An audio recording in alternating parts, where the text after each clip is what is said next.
You know, how much horror can you really pack into just 2 sentences? Well, it turns out a terrifying amount. The absolute best scary stories, they tap into fears we all have. Today, we're going to break down a viral Hindi horror story that just nails this, using a familiar holiday to create something truly chilling. Let's dive in and see how it works. So the story kicks off with this line. It sounds so simple and innocent, right? And that's exactly why it's so smart. Setting it during my childhood at Christmas time, it makes you feel all nostalgic and safe. It's the perfect way to get us to lower our guard before everything takes a really dark turn. All right, so the first part of this story is all about painting a completely normal, everyday scene. This is such a classic horror technique. I mean, if you really want to scare someone, you have to make them feel comfortable first. You got to build up that feeling of safety before you can just completely shatter it. So, picture this. It's Christmas. You're just a kid. You're watching TV with your brother. It all feels so safe, so familiar. The only tiny detail that hints at any kind of vulnerability is that your parents are out. But for the most part, it's just a totally normal, innocent night. And it's in the middle of this perfectly peaceful, ordinary scene that's where the cracks start to show. An unexpected visitor shows up, and that's what kicks off the rising action, just shattering that sense of calm. So who's the visitor? A man in a Santa suit. And wow, what a brilliant choice. For any kid, Santa is this huge symbol of joy and safety. So by twisting that symbol into something that might be threatening, the story creates this deep, immediate sense of unease. And right here is where the main conflict just snaps into focus.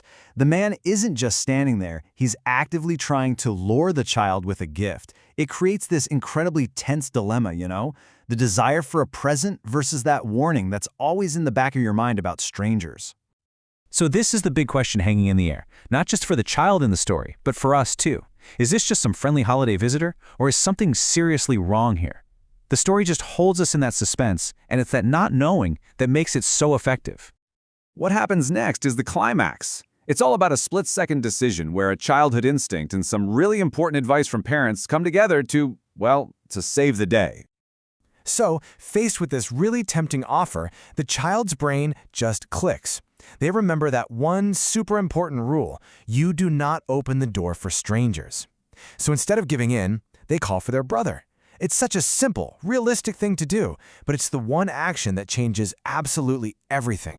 And the man's reaction, it says it all. A real Santa wouldn't get scared and bolt for a van. His fear totally confirms he was up to no good.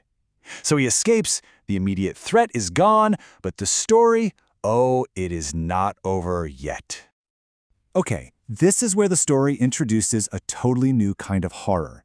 The physical danger might be gone, but now the kid is left with its terrifying memory, and even worse, nobody believes them. The new horror is being completely alone with your fear. So when the parents get back, the child tries to explain what happened, that a Santa came to the door, but then just left without giving them a gift. But to the parents, it doesn't sound dangerous. It just sounds like a funny, kind of weird story from a kid with a big imagination. They just laugh it off. And this, right here, is the core of the psychological horror. For the child, this was a real, terrifying abduction attempt. But for the parents, it's just a cute little misunderstanding. Being dismissed like that can be just as scary as the event itself, that feeling that you are completely and utterly on your own. But the story saves its most chilling moment for the very end. The proof that the child was right doesn't come from them convincing their parents. No, it comes from an outside source, and it confirms the story in the most horrible way you can imagine.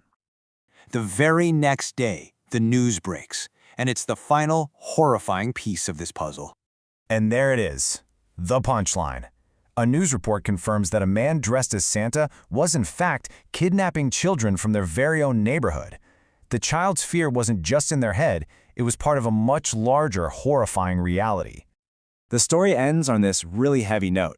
The parents finally believed their child, but it took an actual tragedy to make them listen. The kid was right all along, and their gut feeling didn't just save them from some weirdo, it saved them from a real kidnapper. And that, right there, is the genius of this tiny story. It takes the ultimate symbol of childhood joy and safety, and it twists it into a mask for a predator. It really leaves you wondering how many other dangers out there are hiding behind a friendly face. And that is a truly chilling thought.